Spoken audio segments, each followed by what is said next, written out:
Hello, hi, and thank you for watching again. Today on this video, I'm going to be talking, like I told you before, I'm going to talk about different factors that determine the speed of your tattoo machine. For example, there will be different things that will determine the speed of the tattoo machine. This is one of the newest machines that I have built. So as you can see, it's pretty cool, and has some spider webs over here in the spider. So let's talk about the speed of your machine. So the factors that are going to determine that is going to be your front spring and also the capacitor, the size of your coils too has something to do with it, and also how you can determine what size of springs you want to use depends of how fast you want your machine to be running. You can use for example, for the front springs, if you want to use this, I'm going to use it as a liner right here, and I'm using something that is actually I needed something thicker on this one. Probably I'm going to be changing it because it's a little bit thin. So if you have a front spring that is a little bit thinner, like the one I have right here, that's gonna make the machine slower. If you what you need is something thicker, probably like it comes in different gauges, like for instance, I think this one right here is the one I'm using is 18. All of these are 18 too. They come in different sizes. They come 18, 17, I think 18, 16, and 20, and so on, for your for the springs, either for the rear spring or the front spring. And also, as you can see on this machine, because of the size of my coils, because they're mini ones, I have to lower the contact screw. I have to be a little bit longer than what it normally is supposed to be. Also, the size of the frame, as you can see, it's a little bit too short too. But if in the future I wanted to change it, I just have to add a little bit of like a little block over here of brass, so I can make it a little bit higher for a different size of coils, like we were talking about before. So if you want to make your your machine to run a little bit faster, what you need to do is to get something thicker than this, not as maybe like around 19 or 20 gauge.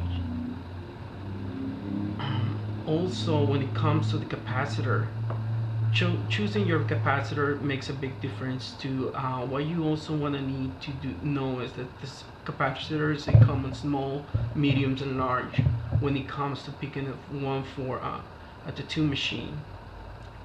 At a small capacitor will be considered probably one that is around 10 microfarads, 15 and 22s. And the medium ones I'll probably pick a number 33 microfarads, and a large one maybe a 47 microfarads. So or a 68, but 68 will be a little bit too big. Let me show you a little bit more about the over here. I draw something really fast for you guys. So when it comes to this part, this is basically what how a capacitor looks. When it comes to picking a nice capacitor, over here, this part is the part that you have to look at it, where it says 10 UF. And what you have to do is, if in this case, I'll probably use this for a liner because it's a small one, a medium one if I want to use a color packer, and a large one if I want to use it for a shader. So it's gonna make my machine to run a little bit slower. And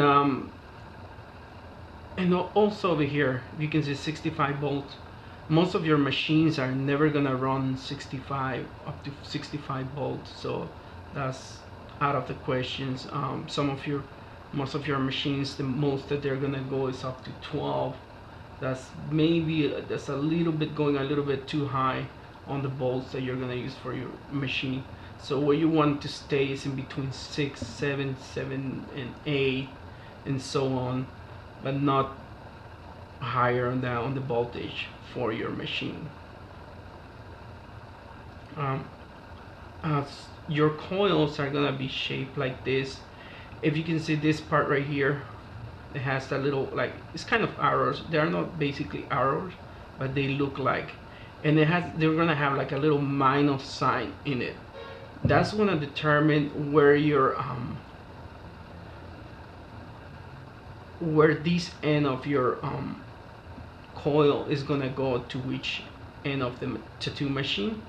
So make sure this is for the negative side, and over here you're gonna see that your coils, they have like a little indentation right here all around it at one of the ends, and that's gonna determine the positive. So make sure you place this on the positive side and this one on the negative side. Okay, when it comes to place it on your machine, I have another machine over here that I built. So right here, the upper part of your tattoo machine where your binding post is, this is going to be your negative, and this is going to be your positive of the machine. So the coil will be facing like that, going like that. This part will be going over here, and this will go to the back binding post. Alright, so that's basically what I wanted to talk today about. And also you can see also different types of springs that I'm using for the machines, and different machines that I have built. Right now I'm working on a different one for a different thing. Alright, and thank you for watching.